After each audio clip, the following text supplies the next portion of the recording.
Welcome to City Week, ladies and gentlemen. We have a very exciting show for you today. I'm out on location, so you want to make sure you stay tuned. Welcome back to City Week, ladies and gentlemen. Now I have two guests on from West Georgia Health. I have on Wanda Lau, who is a cancer care navigator, and I also have on Charlene McCallahan, who is the director of the Oncology Center. Ladies, welcome to the show. Thank you.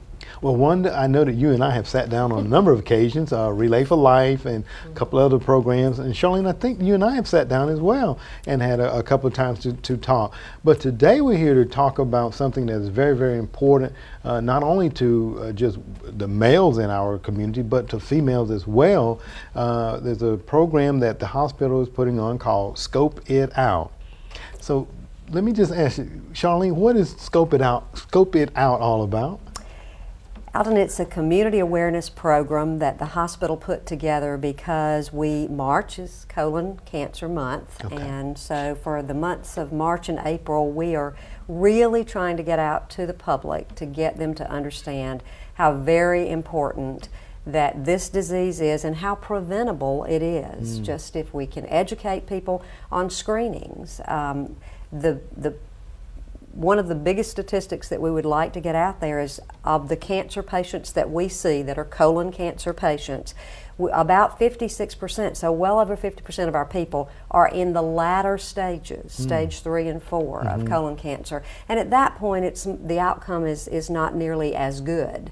But if you can detect this disease early through screenings, over 90% of the early stage cases are curable. Oh, and it's really, really important that we let people know that. So we started a program called Scope It Out, since a colonoscopy where you use the scope is one of the gold standards for the screening process, to hope to involve the community and let them know how important it is. And the program itself is that we would like to come out and talk to your civic group, to your church group, to anybody that you have a group of people that would be interested in needing to hear about colon cancer awareness. Okay. And we'll provide about a 45-minute presentation. We'll have dietitians talk about nutrition. We'll have some of our nurses and docs talk about the importance and statistics on colon cancer, and about the process itself. And when you do that, and there's a telephone number that we're going to give you to call, that you can call and schedule one of these presentations if you'd like, and it's 706-845-3600. Okay. And at that point, once you schedule this, we will put your name in a drawing for one of 3 free colonoscopies that we're offering in the months of March and April, and that's quite a deal. Absolutely, I can vouch for that. I've had a few of those myself, and there's a pretty nice price tag to get it. An opportunity to get one free is worth it. So certainly, absolutely. And one, and I know that you've been on the program with me a number of occasions, and you yourself are a cancer survivor. Right. Talk a little bit about your involvement with the Scope It Out for us. Well, because I feel like screenings are so important to all of us to get an early diagnosis to be able to get a better outcome.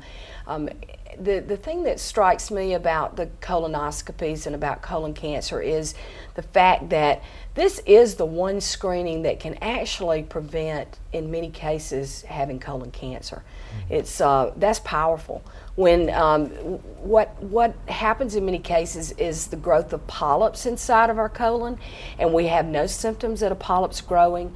A polyp can be in there growing for 10 or 15 years and turn into a cancer, and you don't even know that it's happening. So in the colonoscopy screening, the schedule is generally after the age of 50. You would do this every 10 years unless there are polyps that are found, and therefore the doctor may want to do it at 5-year intervals, or if you've had a family history, then they may do it at an earlier age, or they may do it more frequently.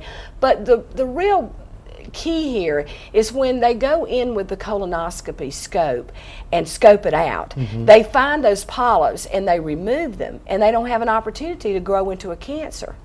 And that, to me, is a powerful message for the community to know about. Absolutely, absolutely. And again, it all goes down to that, as you stated, that early intervention, that detection of it. And I heard you mention about family history, but say there is not family history there, what are some of the symptoms that an individual can kind of look for, abnormal changes in their life, Charlene? What's some things they can look for? Well, and that's one of the key issues. Many times as these little polyps are growing, you're not having any symptoms. So again, just this routine screening that you do is so very important. Whether you're having any symptoms at all, right, you need to go and have it scoped out to be sure there's nothing there that you could prevent, because many times you're not going to know it that there were. But you may, some of the things that you would want to look for, if you have had severe abdominal pain and distension, or a lot of gas, or you've had bloody stools, is a very important thing to look for. And now we realize that there are other things that could cause these conditions. Right. So I'm not talking about every once in a while or a viral thing or indigestion, but I'm talking about a symptom that stayed there for several weeks, and you notice it's different. Absolutely. Then it's the time to at least go to the doctor and make sure there's not something else going on. Absolutely. And you know, sometimes, a lot of times I can speak for myself, men, we're so hard-headed, we just want to kind of shuck it off, oh, just a little indigestion or some things of that nature. But who do you see it occurring more prevalently in? Is it more men or more women, do you think? I think our statistics show that it is higher in men. And one of the things that people need to understand is, yes, if you have a family history, then you're at higher risk to develop this disease, but most of the time there is no family history in most of the colon cancer diagnoses that get made. You know, anytime there is a change in the bowel habit, like someone who has diarrhea or someone who has constipation that is, you know, not situational with foods that they ate or whatever, and it continues on, it is again an opportunity to get it scoped out, because you just don't know. It's very sad when I work with patients that maybe they had a little rectal bleeding and they said, oh, it's probably hemorrhoids, and they didn't go get it checked out, and then they have an advanced colon cancer. And that is just, it doesn't have to happen, and we just have to be more diligent about watching signs in our bodies. You know, an unexplained weight loss is another, fatigue, weakness. Those are other symptoms that there's something going on. And I think a lot of times, because people are they're just not as comfortable talking about their bowel movements or their habits like that. But that is part of our body, and that's important, and we need to be tuned into it, and we need to be discussing with a healthcare provider any changes, and again, getting things scoped out. Absolutely. Well, ladies, you know, with all the information that you all bring and then the programs that you provide in the community, there seems to be no reason for all of us to go and have it scoped out if we feel something that's going on, you know, abnormal there. And by all means, you know, I'm glad that I went into the early prevention there to kind of prevent anything that might have been more life-threatening later on. So ladies, I want to thank both you all for coming on and sharing this information. And by all means, you gave the number there, Charlene, for people to call to get programs set up if they'd like to have you all come out. So by all means, I hope they'll give you all a call. And thank you, ladies, very much for coming on today. Thank you for having us. Thank you very much. All right, thank you. Ladies, and stay tuned. As I come back from commercial break, I'll be on site out with the LaGrange Fire Department. So you want to definitely stay tuned for that in just a moment. Welcome to City Week, ladies and gentlemen. We're here on location for a demonstration fire burn, and I'm joined by Chris Taylor of the LaGrange Fire Department, PIO for the fire department. Chris, welcome to the show this morning. Thank you. I'm glad to be here. Well, you see I got my bunker gear on and ready to go in and kind of help you guys with the fire here that we're going to be setting here momentarily. But we're here to talk about the upcoming rookie school. Talk a little bit about rookie school and how many rookies do you all have going through the training here today? Okay, well currently we are engaging in another rookie school training. It's a rookie school training that we put on to train new hires and new upcoming firefighters about all the essential techniques in fighting fires and other things of that nature. Currently we have 11 students that are in our rookie school right now from various departments, LaGrange, Troup County, and West Point. This year's rookie school, as you said before, we're on site. We're doing a live fire burn where the rookies get an opportunity to go in and take the skills that they've used up to this point on how to effectively fight fire and life safety survival techniques. Very good. You know, Chris, we were standing a moment ago, and if we look back now, we can kind of see a little bit of fire there in the window, and the guys were actually in one of the rooms that was set on fire. Talk about why were they there in that room? Okay, well, what we're doing now is we're doing several rotations. We're giving the firefighters an opportunity to get exposure to 3 things, because these are important things that we have to look for when we respond to a residential structure fire or any type of structure fire. They're exposing themselves to, 1, smoke conditions, because we know when we go into a fire environment, we can't see our hands in front of our face. So they're exposed to the different smoke conditions, and they're also exposed to the flames, because being able to understand where the fire is going also helps us to be able to extinguish the fire. And then not to mention the heat. The heat is the other component that we have to deal with, which is the biggest component, because the heat can get anywhere from 1,000+ degrees inside of a structure fire. Now in this one, it's a controlled environment, because we're able to control what's going on in here, because we had, a lot of preparation to do that. So this gives us an opportunity to kind of control what's going on in here versus a residential structure fire. Okay, now you're talking about control. You're able to control this fire as opposed to having an actual residential fire. Talk about some of those controls. What are some of the things that you all had to do to prepare this structure for the training today? Okay, well, first of all, this structure was donated to the city, and the city, of course, had to go through all the legal proceedings as far as making sure that there's no lien holds or anything like that on the structure before they can acquire it. Once they're acquired, we're able to come in and get the structure and prep it based on the guidelines that we need to from a local, state, and national criteria. One in particular is the NFPA 1403 for live fire structure training burns that we do when we have these kind of situations. Also, EPD, which is the Environmental Protection Division. We have to go through their guidelines as far as removing hazards and toxics inside of the structure, such as we have to remove the wiring, we have to take out the shingles. As you see, there's no shingles on the house. We have to take the plumbing out. So all these things that we have to do to make sure that we protect the environment when we are having these training burns. And this gives us the closest thing that we can get to a residential structure fire. The difference between the two is that in a normal residential structure fire that we get dispatched for an emergency, there's a lot of content and everything else inside. We don't get a chance to move all the hazardous materials and other components in there that are hazardous to the environment and hazardous to any trapped victims or firefighters. In this situation, we remove all those hazards, and this is probably the closest thing that we can get to in fighting fire in a residential setting.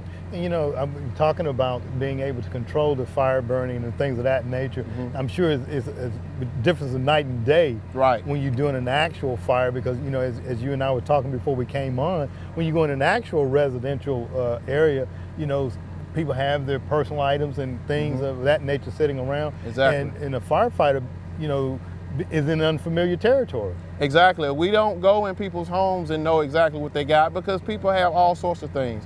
And when a fire situation occurs, we're exposed to all of those things inside of their home, which is a danger not only to the trapped occupant, but also a danger to us. And a lot of things that we have to do as far as rookie school is instill safety with these guys. We have instructors that are on the interior and on the exterior, making sure that everything goes smoothly. We have to make sure a couple of things that we do from a safety standpoint is the integrity of the structure. Making sure that the structure is safe for us to go in without any collapse and fire damage and things of that nature. And then accountability system, making sure that everyone is where they're supposed to be according to the tasks that are assigned during this training exercise. Okay. Now you're talking about rookies, and you have 11 guys here, and as we were standing here getting ready to come on, I kept hearing this bell go off. Talk about what is that, and how does that help to assist other firefighters? Okay, that is a personal alert device.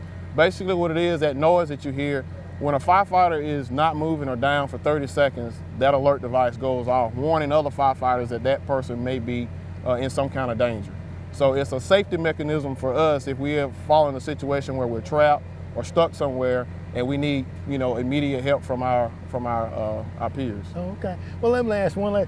Now, there's a lot of preparation that goes on. Now, like the first responder, the first fire unit on the scene, what is their duties or responsibilities, Kurt? Okay, now what we run is an incident command system. It's an all-hazard system that we would do on all incidents that we respond to. In that incident command system, first arriving company arrives on the scene and they do an overall picture of what's going on. Structure fires give us answer a lot of questions. We're trained to read smoke, which is the rookies are doing that.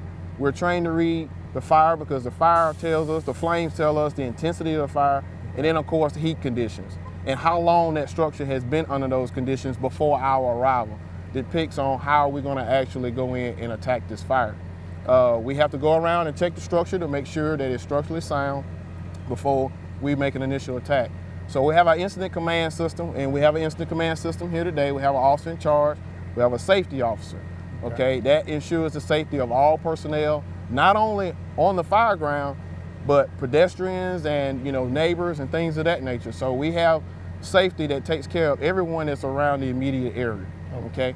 And also, not to mention, here we're protecting exposures in this training fire. Right. We have lines to protect the homes that are on opposite sides of this structure from any damage while we're doing this structural burn.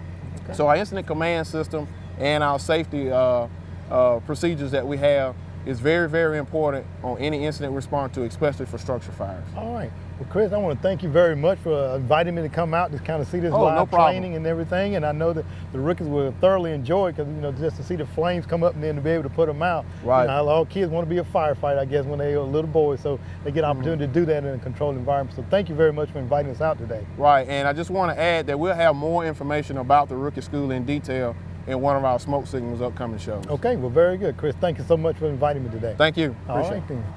Ladies and gentlemen, stay tuned. We'll be back for more City Week. In a moment, we'll be back in the studio. We'll be live with Tina Duckett on Spotlight on Education. So stay tuned for that in just a moment. Welcome back to City Week with Spotlight on Education. My name is Tina Duckett, and I am the Director of Public Relations for the Troup County School System. We are delighted to offer this monthly television program as a segment of City Week on LGTV 19. Here we will share Troup County School System news. Each month we will feature a variety of topics to include but not limited to teacher and student accomplishments, school programs, and partnership opportunities. This segment will also serve as a source of current information about our school system. And speaking of current information, Troup County Schools recently announced its system-level Teacher of the Year. The purpose of the Teacher of the Year program is to recognize educators in each of our schools who set the standard of excellence in teaching. Here with us today to help us kick off our first segment of Spotlight on Education is one of our Teacher of the Year finalists, Mr. Matthew Graham. Mr. John Hurd couldn't be with us today due to an illness in the family, and he is also one of our Teacher of the Year finalists. Again, we have recently announced our system level Teacher of the Year winner, and that is Miss Jessica Holston. And thank you all for joining us today. Please tell our viewers a little bit about yourselves, where you teach, and the subject matter. Okay, I am a media specialist at Long Cane Elementary, and I work with pre-K through 5. I teach 7th and 8th grade gifted social studies at Long Cane Middle School. Okay. And Jessica, as we recently announced the System Level Teacher of the Year winner and you were named, please share what your thoughts were when you heard your name called. It was so exciting. It is such an honor to be chosen for my school, Long Cane Elementary, as Teacher of the Year, and then to find out I was a finalist and then to hear my name as a winner. It is very exciting. I'm very honored, and I look forward to this next year. I would not have wanted to be a judge in this program because you all are so great, and the choice was quite difficult, but we are glad to have you representing our system. Matthew, as an educator, what would you like for your peers to remember most about you? I hope they remember me as somebody who made a positive impact on education in Troup County, not just with the students, but with the other adults in the system. And I hope they see me as hardworking and somebody who really cares about the students. Good. Well, Jessica, would you tell us how long you've been in education and why you chose to become an educator? Okay. I've been a media specialist here in Troup County Schools for 8 years. Before that, I worked at Georgia State University in higher ed for about 2.5 years. And I really wanted to become an educator because I had the fortunate opportunity to work with such wonderful teachers growing up, and they instilled a love of reading in my education. So I really wanted to pass that on to the students I work with. So I really became an educator to hopefully share the love of reading and get them motivated to read. That's why I became an educator. Wonderful. Well, you all have so many students that you see from day to day with various backgrounds and personalities and values. But as educators, and this question is for the both of you, in an ideal world where all dreams come true and are fulfilled, as an educator, what wishes or dreams do you have for the children that you teach? As they grow up, I would love for each of my students just to realize their very own dream, whatever it may be, and they get to grow up and do something that they love as much as we're given the opportunity to do. So I really want them to be able to make an impact on this world, and I think they can do that if they find something they love to do. Good. Well, how about you, Mr. Graham? I'll piggyback off of what Jessica said. I agree with that too. But my hope is that each of the students that I teach, I want them to realize that they're in control of their own destiny, and I'd love for them to believe that they can accomplish anything that they set their minds to. When I was growing up, my mom always told me that I could do anything I wanted to, and I didn't really realize how important hearing that was at the time. But now looking back, it really made a difference in my life. And so I know a lot of our students don't have that voice at home, and so I like to try to look for opportunities to share that message with them. Oh, wow. Great answers. No wonder you were chosen amongst your peers. Clearly, you've chosen the right profession for you. What would your students say about you? They've told me before that I'm laid back, but I think what they mean is that I understand them and that I can relate well to them. Middle school students can be a handful sometimes, but I try to think about my own children. I've got 3 kids, and I try to imagine the teacher that I would want them to have. And I try to be that teacher. And I'm not perfect by any means, and I come up short of that, frequently. But I think the kids know that I feel that way, and they can see that. And I think that I think it affects how they behave in my class and how they perform. Okay. Well, how about you, Ms. Jessica? What would your students say about you? I think they would say that I work hard to give them some exciting lessons to learn, and that I truly care about how they do in school, that I work really hard to get them, being a media specialist, get them materials that they enjoy, and I want them to enjoy coming to the Media Center. So I hope they feel that I'm a creative person and that I care about them. Well, we are, again, so delighted that you joined us today on Spotlight on Education. And congratulations to the both of you, Matthew for making it as one of our finalists, and Jessica for serving as our Teacher of the Year at the system level. And again, Ms. Jessica, you will move on to represent Troup County in the state's Teacher of the Year competition. So we certainly wish you the best. Thank you. Thank you all for watching Spotlight on Education. And to learn more about Troup County School System, please visit our website at www.troup.org. And until next time, make it a great day. Thank you for watching.